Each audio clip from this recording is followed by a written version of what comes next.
Hi, Cyber Recaps here. Today, I'm going to explain a science fiction action film from 2017, titled Ghost in the Shell. Spoilers ahead. Watch out and take care. Films start in the future, where humans have become enhanced with cybernetic upgrades. Honka Robotics is the top company in this type of technology. And it is on the verge of developing a new kind of cyborg that uses a human brain to function. A woman, Mira, is being taken into Honka after an accident. Her brain is put into a cybernetic body with greater strength and agility. Once the process is complete, her designer, Dr. Ulit, tells her that her parents were killed in cyber terrorist attack. And her body was completely damaged, only her brain survived. And they made a synthetic shell, but her mind and soul is still in there. Ulit then talks to Honka's CEO Cutter. Cutter wants to put Mira in Section 9, an anti-terrorism squad, but Ulit feels she is not ready for something like that. Now, 1 year has passed. Mira is now known as the Major. She is on the roof of a building, listening in a meeting between Honka representative, Dr. Osmond, and an African ambassador. The Major receives her orders from Section 9 Chief Daisuke Aramaki, and works alongside Bato. In the conference, several geisha bots start to attack the people in the room, leading the Major to spring into action, against Aramaki's orders. She goes invisible, and jumps off the roof, before swinging into the room, and she starts shooting the geisha bots. One of the geisha bots hacks into Dr. Osmond's neck, and kills him, just before the Major gets to it. The geisha bot says, "Commit to the will of Honka and be destroyed." The Major shoots it. Later, Major sees a hallucination of a cat. On which, she takes a medication which are provided by Honka Robotics. Afterwards, the Section 9 team meets with Aramaki to discuss the attack. They learn that the geisha bots were hacked from a mysterious source, also uttering the same phrase that the geisha bot said to Major. The rest of the team leaves, but Aramaki talks to Major about her move by jumping into the room. Aramaki tells her that she still has her ghost within her shell. Later, Major and Bato are driving around the city. She mentions what little memory she has of her past, which involves her family dying getting to the country. While on the road, the Major sees a hallucination of a burning hut. Major meets with Dr. Ulit frequently, to fix her body when it's been damaged. The Major has trouble remembering her past, only seeing brief glimpses and flashes. Dr. Ulit dismisses her hallucinations as glitches, but she is shown to care for her. Major and Bato then meet with Dr. Dalan, with the geisha bot body. To try and get more answers on the hacker, Major deep dives into the geisha bot's AI. Major finds herself walking through a club, with distorted images. She is grabbed by the entity. Dr. Dalan tries to stop her, but Major is getting hacked, forcing Bato to pull her out of the connection. Major says she knows where to find the hacker. The duo go to a Yakuza nightclub. As they splits their ways, Major is pulled into a room by two men, who force her to dance, while she is handcuffed to a pole, and is zapped by a cattle prod. The room also blocks a signal for her to communicate with Bato. Major then starts fighting the men in the room, kicking one out of the room, and leading to a shootout that Bato engages in. He and Major kill a number of goons, before they head off to find the hacker.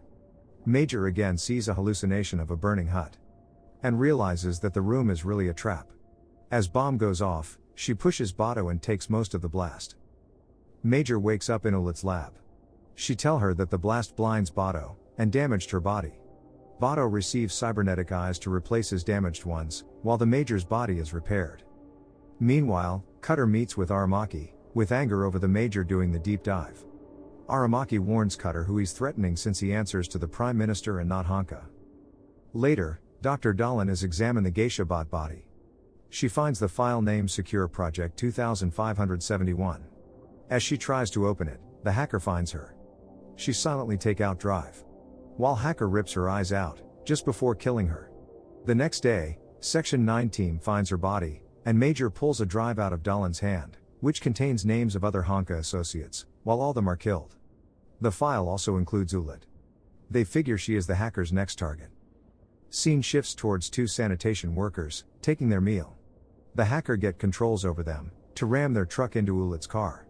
She somehow survives, but the men step outside, and try to shoot her. Just then, the Major and her partners arrive, to shoot back at the men. In the shootout, Bato kills one of them, while Major chases after one worker, as he runs by a body of water. Think he escaped, but Major finds and fights him while invisible, until Bato shows up and stops her. The worker is interrogated, after the hacker's connection is severed. He tells them that he was on his way to pick up his daughter. The major shows him a photo of what he sees as his daughter, but is really a picture of himself.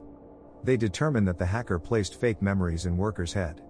The hacker, whose name is learned to be Q's, then speaks through worker to threaten Section 9.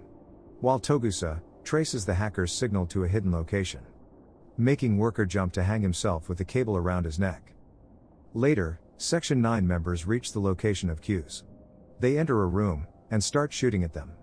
While Major enters a secret room, she finds Q's as he is connected to a network with other humanoid cyborg bodies. Major then moves ahead and began to hallucinate. Right then a group attacks her with cattle prod and knocks her. They ties her in a room. Q's comes and reveals that he was a test subject of Honka's, but considered a failure and a freak due to his deformed outcome. The major then sees a tattoo on his chest of the burning hut, like in her hallucination. Q's says that Honka took control over their lives instead of saving them. Even the medication they give is to suppress their memories. Right then team members comes, and Q's escapes, while Major 2 moves away from them to find the truth. Later, the Major confronts Ulit over the revelation. Ulit says that there were 98 failed experiments, before the Major became the first successful one. Q's was the one from failed experiments. They even gave Major fake memories about her parents. The Major appears angry even as Ulit tries to defend her position. Major then goes for diving to relax her mind, where Bato comes too. Major then decide to go back and find more about her past. As they arrive in city, Honka's security arrest her and takes her to their headquarters. Cutter then orders Ulit to terminate Major by poisoning, due to her being a liability.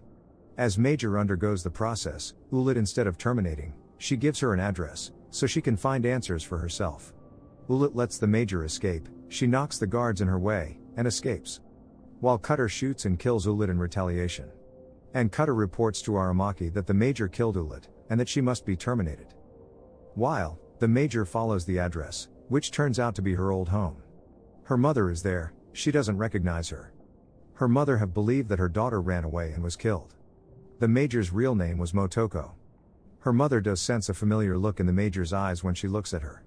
As she leaves, the Major gets in contact with Aramaki, who informs her that Ulit is dead, and that Cutter says she killed her, though they both know the truth.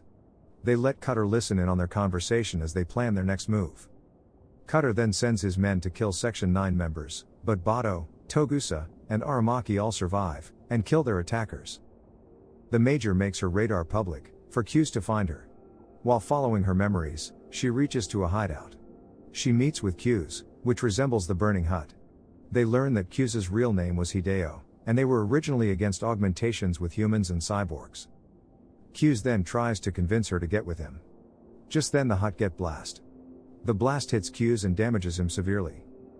Cutter is controlling a spider tank to kill the Major and Q's. Major then retaliates on the spider tank. Upon her retaliation, Dr. Cutter fires back-to-back missile at her. Thinking that he died, he turns towards Q's, picks him up, and nearly to crash his face. The Major leaps onto the back of the spider tank, and tries to rip its back open.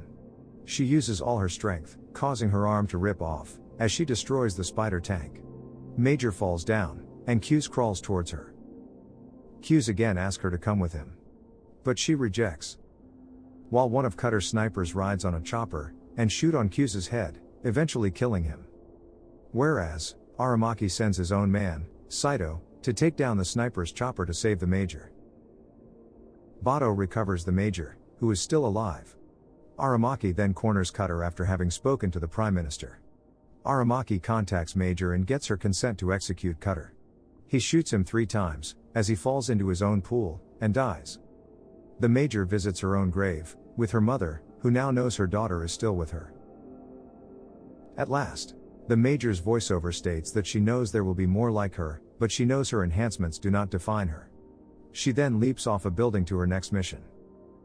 Well, that's it for the day. Make sure to subscribe and turn on notifications, so you can watch more videos like this. Thanks for watching.